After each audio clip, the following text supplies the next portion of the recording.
Continuing on my Tascam 112mk2, I'm going to do a head lapping job on it.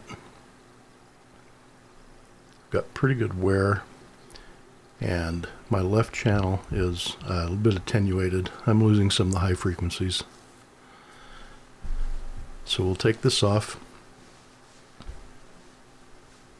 lap the head, and I'll try to capture most of that process.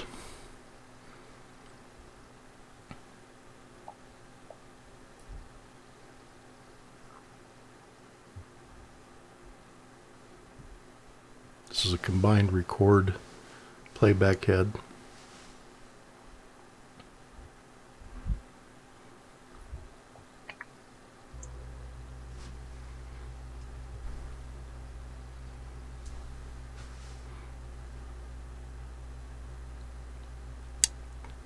Also, I'll be making some modifications and improvements on this after the lapping's done.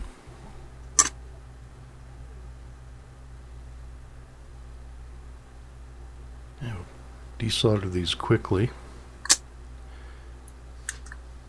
I'm using the desoldering tool because I also want to take the get the old solder off of the leads. I don't want to cut these leads. I want to keep them as they are. So this is kind of a quick way to clean both. But I want to get all the old solder off, clean them, and put new solder on.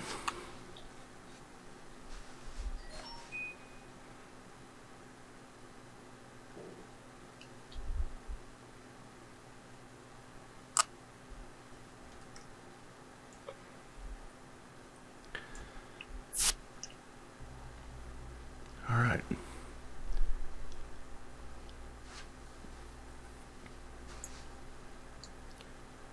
I have a look at this through the microscope, and I try to get a picture of it, but I'm just shooting through the eyepiece with the camera, and it's not very good. But this is what it looked like, and what I'm seeing is quite a bit of wear and a kind of a double groove like this. This is my perception of what I'm seeing in the microscope, and that double groove on the left side there is what I'm perceiving as the problem, or the main problem, and the loss of high frequency. So we'll take care of this. Now the first thing I need to do is set it up in the mill and mill out those two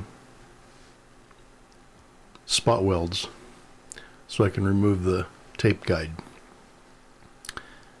And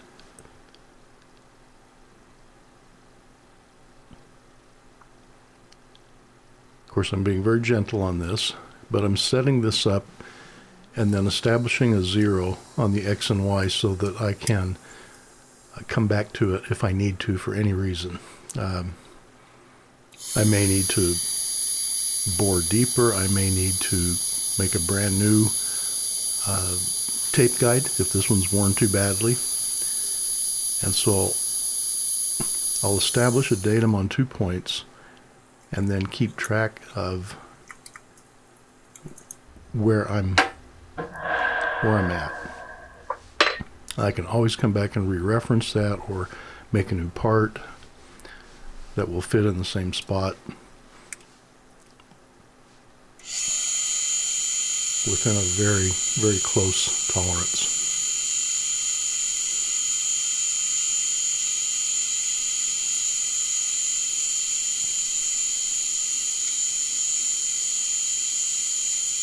So what I've done is measured the thickness of the guide and then the tape housing, and I'm just keeping it less than those two numbers. But I need reference, and so I do need to get down into that housing.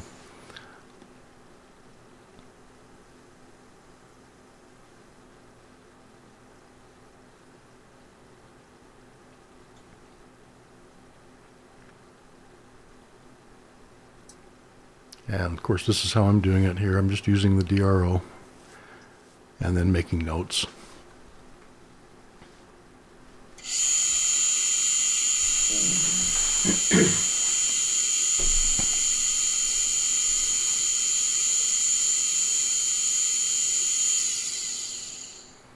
And there it comes. And then I'll just go back and establish the same depth on both of those. I don't know if you can see it, but I didn't get through the housing. I'm just making two reference points here that will let me place that back in the original position.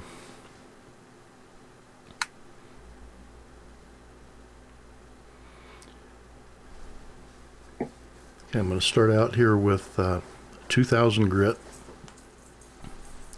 And I've got this attached to just a piece of float glass.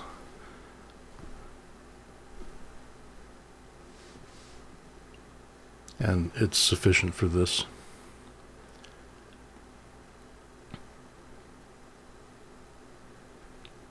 Try to save out my surface plates for measuring and not lapping. See, just a couple of strokes on, and I could have started out. I probably could have started out at 8,000. It just doesn't take very much. And this is the material on this head was quite a bit softer than the last one I did on 112mk2, which actually took quite a bit. Seemed harder. Seemed like a harder material. My lubricant, I'm actually just using 70% isopropyl. A couple of drops of dish soap along with it. It works a treat.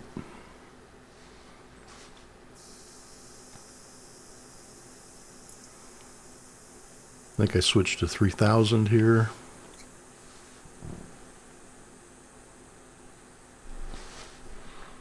And it doesn't look like it in the video, but I'm rotating as I'm pulling like this. Okay, that looks good. Let's switch over to I'm using just a thick piece of fine paper, like printer paper, and diamond compound, and I'm impregnating into that paper. I'm not leaving any on the surface. And here I'm just going to take a few laps and see if I think this grit is sufficient or if I need to go down from here. I don't remember. I think I'm about 14,000 grit on this one. It might be 8. I can't remember.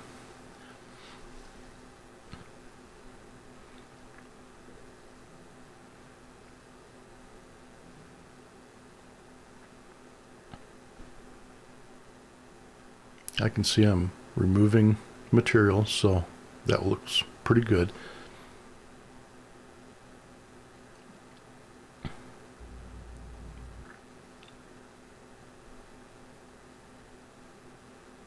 So that's just a test on that. I'm not really doing any lapping here. I'm just testing to see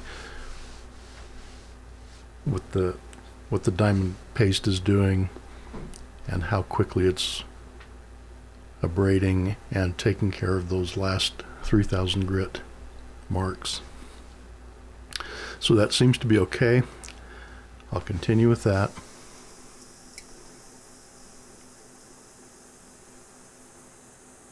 And I'll do a small section at a time here. You'll see later I work across the whole piece of paper.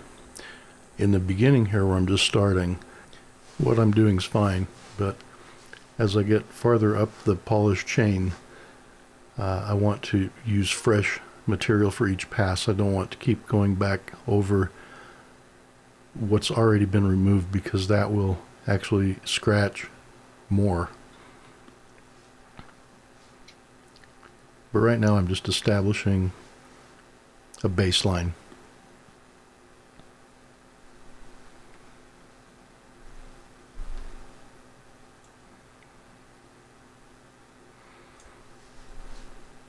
And this is working well, so I'm happy with this. Now I've switched over to scanner wipes. I'm not using paper towels anymore because they are abrasive, and I'm now getting beyond the point where a paper towel won't scratch it.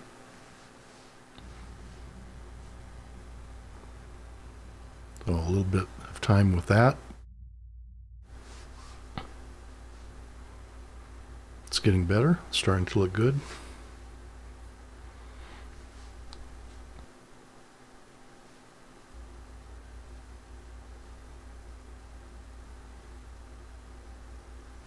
And keep going.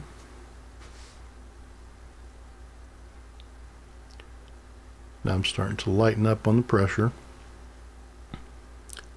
and traversing across the paper to get new, fresh material.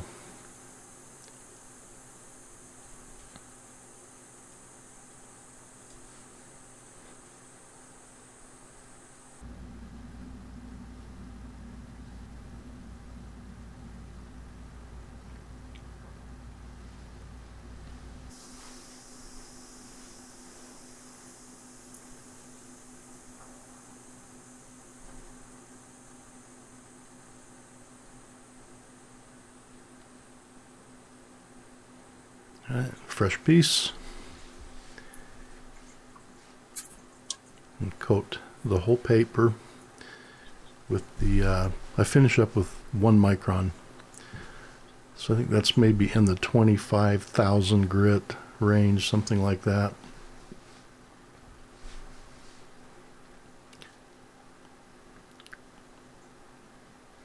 But now I'm just traversing across, and I think I probably use 1 or 2 pieces of paper like this. Don't use a lot of pressure at all. I'm just almost like you're taking the wax off your car or something like that.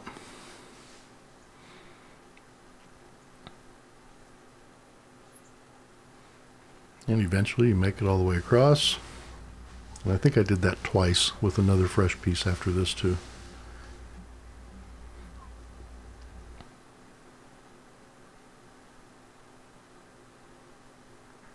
So there it is. At this point, even looking at it wrong will scratch it.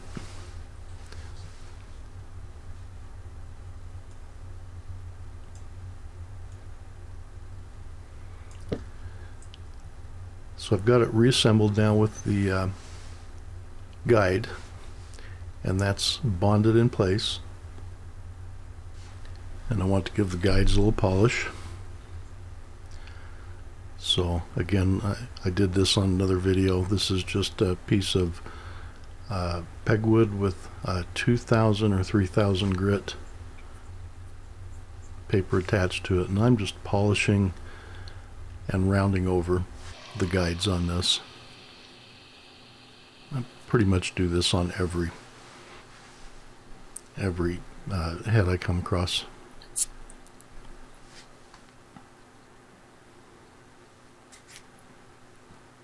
That's just polyurethane tape on top of the head, 3 layers of it.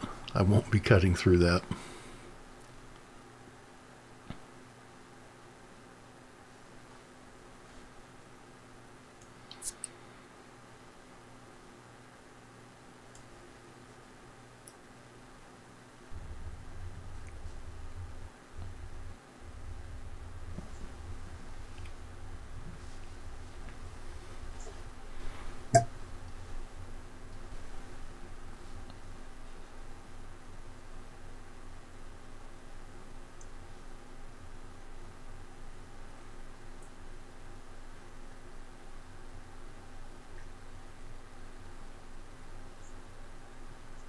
Get our leads reattached. I'm just cleaning my solder.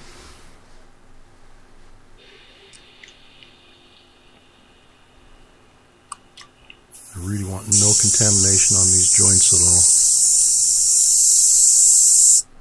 all. I'm blowing it off there to keep it cool, to don't get the coils overheated.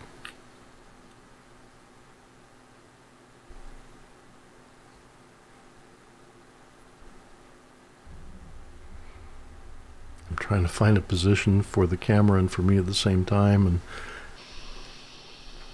I go back to where I started.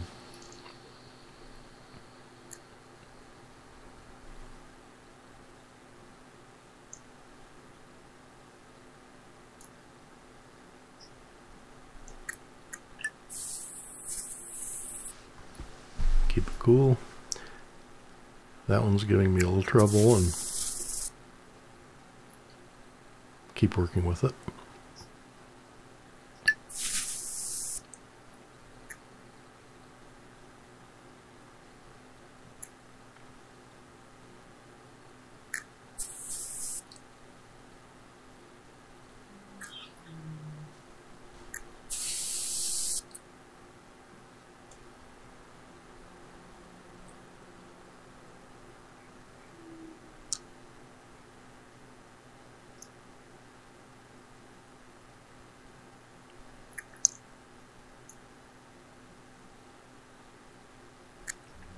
End up going back and giving this just a little bit of flux, and then it just went right in place.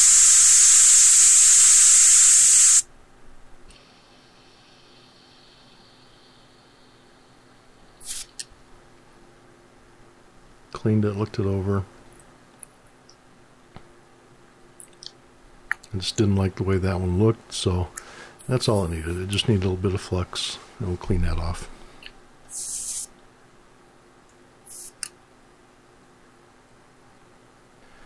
Now, looking at the way this head is mounted onto the head block,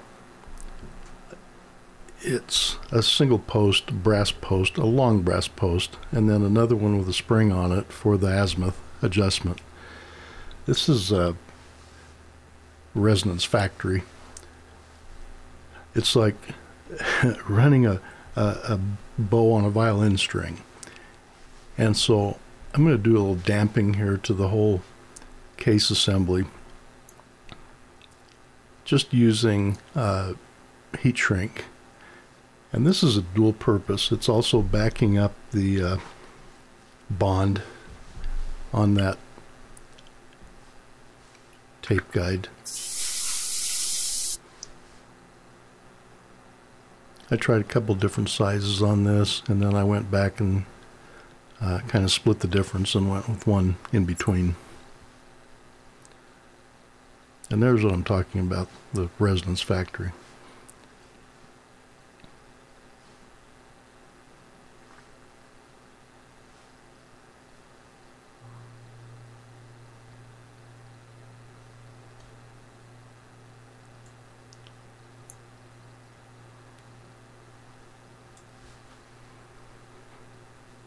And get everything back in place. Get the leads tidied up.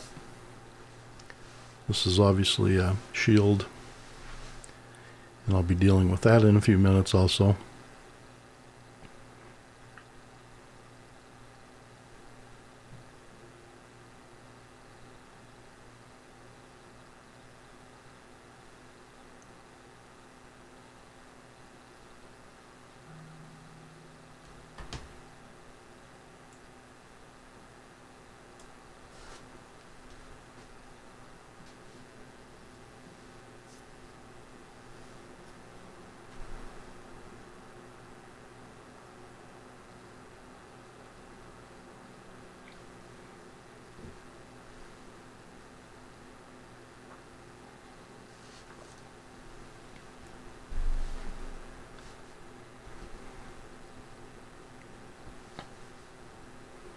Make sure that all operates freely.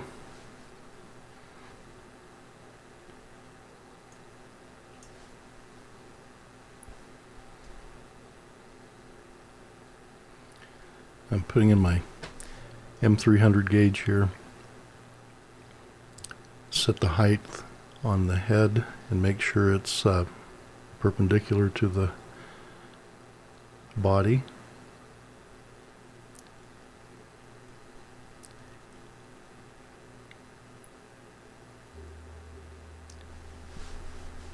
Remove that so we can see a little bit better what's going on. That's a damping mechanism, a tape dampener. It's a very good idea, but it prevents the ability to see in here very well. So that was just good luck, not good management. I hit that head height right on. Of course, the one side is fixed, but it was there.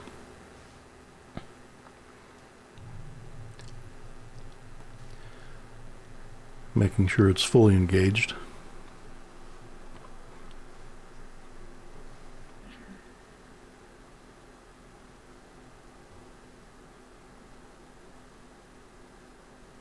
And it looks really good. No adjustment needed on that.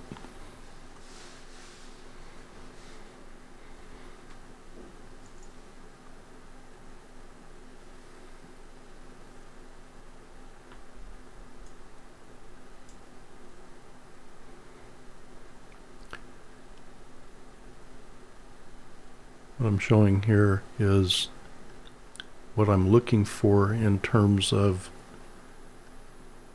gap from the gauge to the head, and there should be none. It should be perfectly flush against the gauge. And different ways of doing that is shining a light on it, looking at the other side,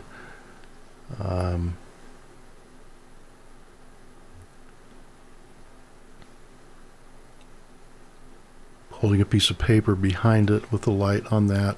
This one was hard to see. Mirrors help, dental mirrors, whatever it takes to be able to get in there and see that closely. Magnifiers, obviously. Okay, now let's deal with this shield that's too short to do its job. That should be covering the leads all the way up to the head.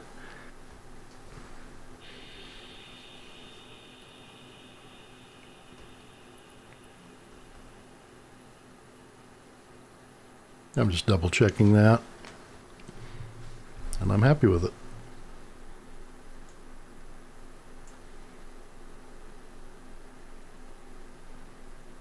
Pretty much splitting that center line in half.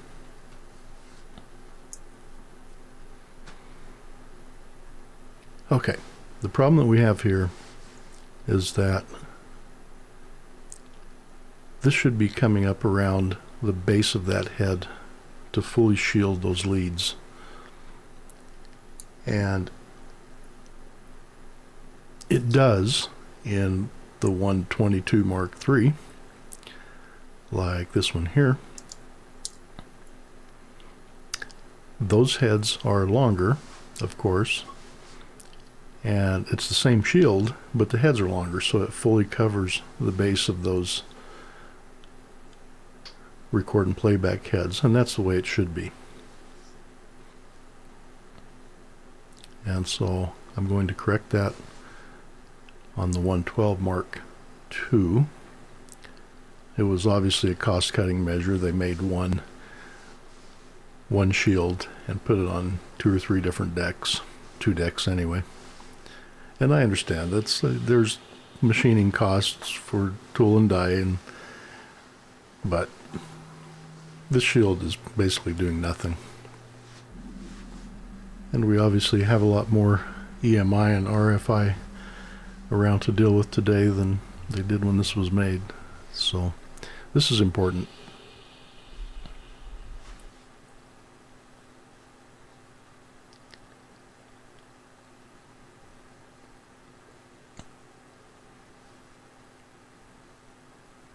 I'll just make myself a little paper pattern, and I'll keep that around anytime I need to make one of these.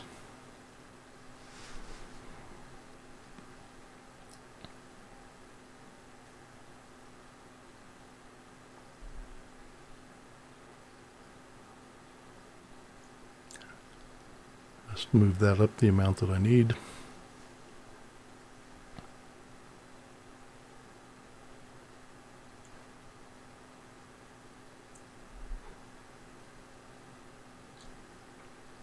That's my bend line.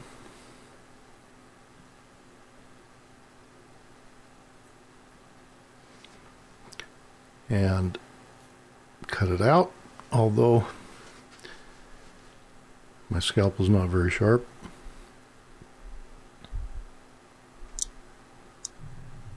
Not at all. Okay, well, we'll get that part done. And I decided to make the new piece out of copper instead of aluminum. The inside of it is that same polyurethane tape as an electrical insulator. that's how it turned out.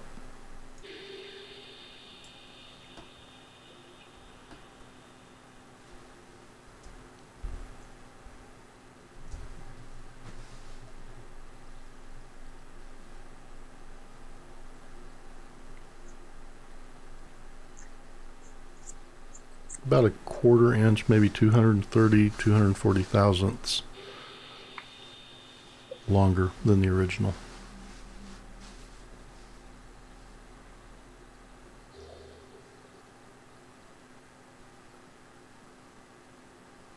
And I'm going to actually rest that right up against the head, kind of further dampening any resonance in there. You have 2 layers. That will be a plastic coated copper, and it will help. It can't hurt a thing, and it, combined with all the other modifications and upgrades, it will make a big difference. The accumulation of upgrades really does help a lot. And of course the new capacitors and so forth are just, the audio grade capacitors that we have now are just excellent compared to anything that was put in this deck when it was built. These are excellent. So there's how it turned out.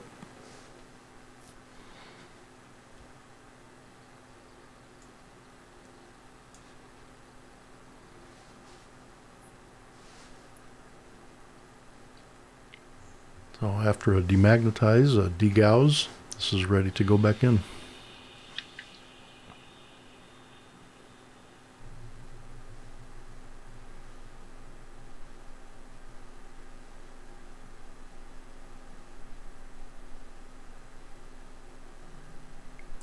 Just kind of work my way from one end to the other,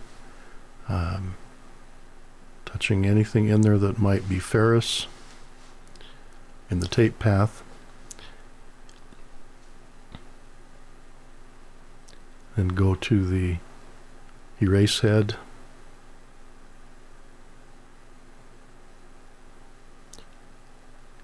And then back to the main head, finish off there, and just remove it slowly.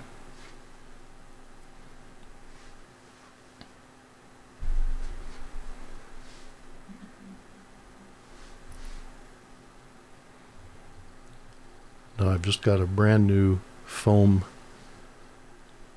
pad here. I'm just very lightly cleaning off the residue from the tape.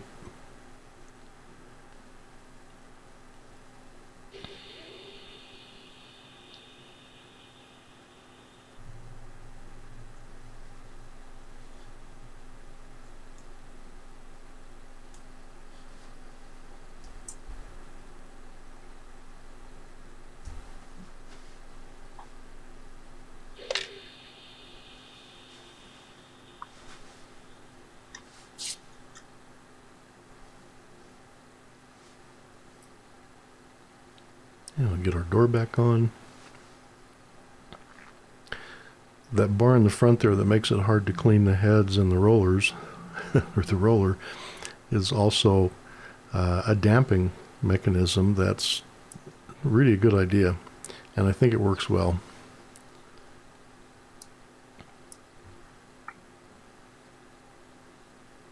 It would be a good modification for the previous models.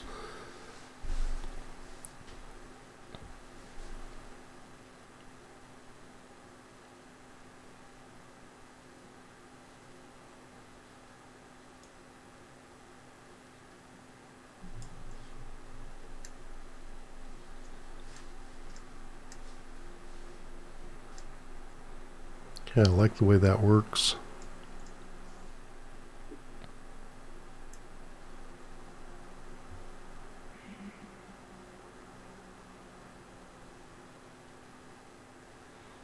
And of course I'm very looking forward to trying it out and seeing how it worked out. Unfortunately, the trace capture didn't save, or I didn't save it, so I don't have that. But the upshot of it is I did get the frequency response back out of that left channel, and Really can't see it too much here, maybe a little bit in the VU meters, but it did work out really well. And I've got more test videos coming and things like that, so I can show that. But it did balance out the left and right, and I'm getting back to the factory frequency response on it, so that was a good thing to do.